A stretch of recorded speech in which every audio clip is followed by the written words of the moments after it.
Welcome मैं हूं राकेश कुमार वर्मा और आप देख रहे हैं अपना प्यारा यूट्यूब चैनल बच्चा पार्टी बेसिक। तो माय डियर फ्रेंड, आज हम जियोग्राफी के महत्वपूर्ण टॉपिक पर चर्चा करने वाले हैं। आज का हमारा टॉपिक होगा जलप्रपात कैसे बनते हैं। जलप्रपात क्या होता है, विश्व में सबसे ऊंचा जलप्रपात कौन सा है और अपने देश भारत में प्रमुख जलप्रपात कौन कौन से हैं, और चर्चा करने वाले हैं आज स्टेलेक्टाइट, स्टेलेग्माइट और हेलेक्टाइट पर। तो माय डियर फ्रेंड, हम शुरू करते हैं जलप्रपात का निर्माण। तो आप जानते हैं कि नदियां जब तीन वेग से बहती हैं तो अपने रास्ते में आने वाली चट्टानों को वो काटती रहती है।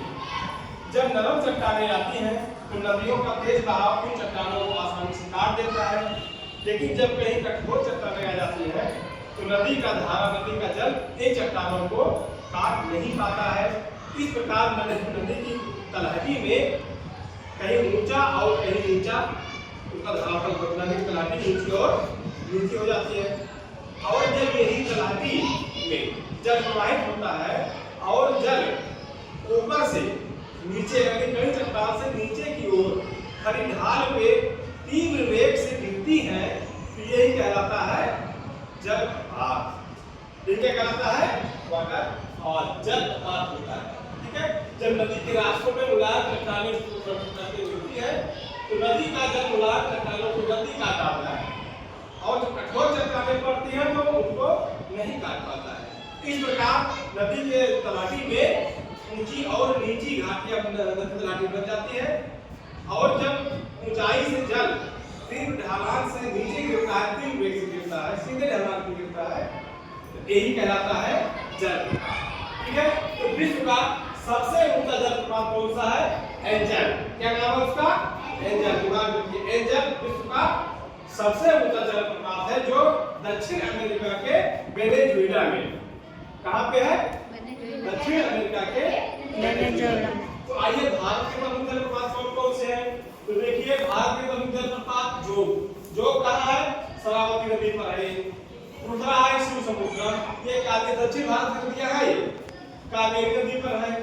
तीसरा कपिलधारा और धुआंधार, ये दो जलप्रपात आपके नर्मदा नदी पर। ये भारत के प्रमुख 4 जलप्रपात हैं। ठीक है, जो शरावती नदी पे है, शिव समुद्रम कावेरी नदी पे है, कपिलधारा और धुआंधार ये नर्मदा नदी पे है।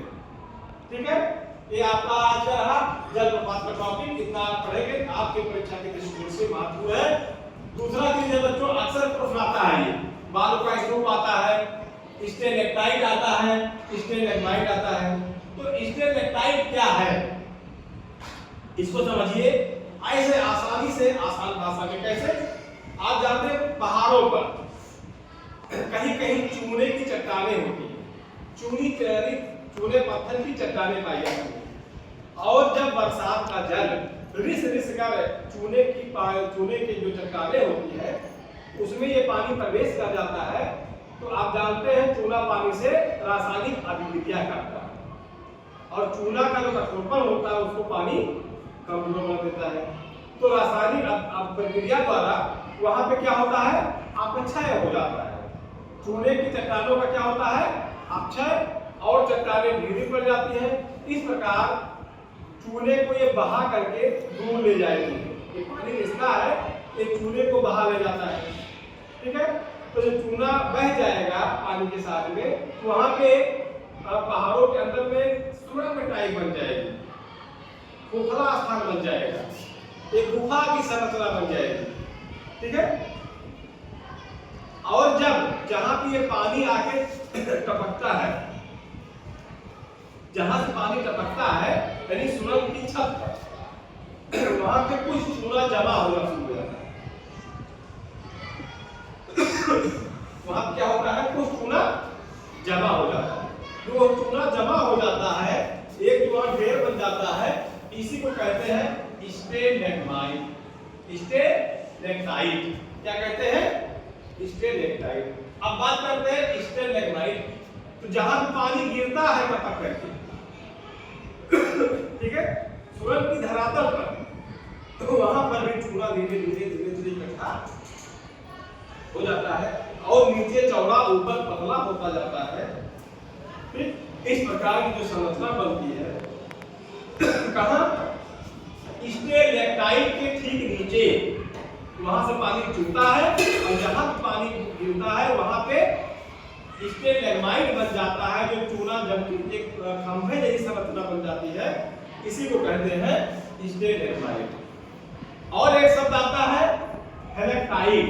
अब हेलेक्टाइट क्या है, जब स्टेलेक्टाइट यानी ऊपर जहां चूना जमा है और नीचे जो खंभा चूने का बन रहा है, इसे कहते हैं स्टेलेग्माइट। जब स्टेलेक्टाइट और स्टेलेग्माइट आपस में जुड़ जाते हैं, आपस में क्या होते हैं, जुड़ जाते हैं, यानी स्टेलेग्माइट ऊपर है लेक्टाइट और स्टेलेग्माइट नीचे खंभा बनता है, जब दोनों जहां पे मिल जाता है, इस मिली हुई संरचना को कहते हैं हेलेक्टाइट। तो माइट के फ्रेंड ये तीनों चीजें एक ही प्रक्रिया से बनती है। अब साथ में इसका समराइज देखिए, चूने की चट्टानों में जब पानी प्रवेश करता है तो रासायनिक अपक्षय होता है, रासायनिक अभिक्रिया होती है, वो पानी चूने को बाहर ले जाता है और वहां पे गुफा या सुरंग का निर्माण हो जाता है। जहां से पानी टूटता है गुफा के ऊपर, वहां पर धीरे धीरे चूना जमा हो जाता है और ये कठोर होता रहता है। तो ये जो चूना जमा होता है इसे कहते हैं स्टेलेक्टाइट। और जहां पे वो पानी बूंद बूंद टूटता है, नीचे गिरता है, वहां पर भी चूना इकट्ठा होकर ऊपर बढ़ता रहता है, खंभे जैसा बन रहता है, जिसे कहते हैं स्टेलेग्माइट। और जहां पे स्टेलेक्टाइट स्टेलेग्माइट मिलते हैं वो कहलाता है हेलेक्टाइट।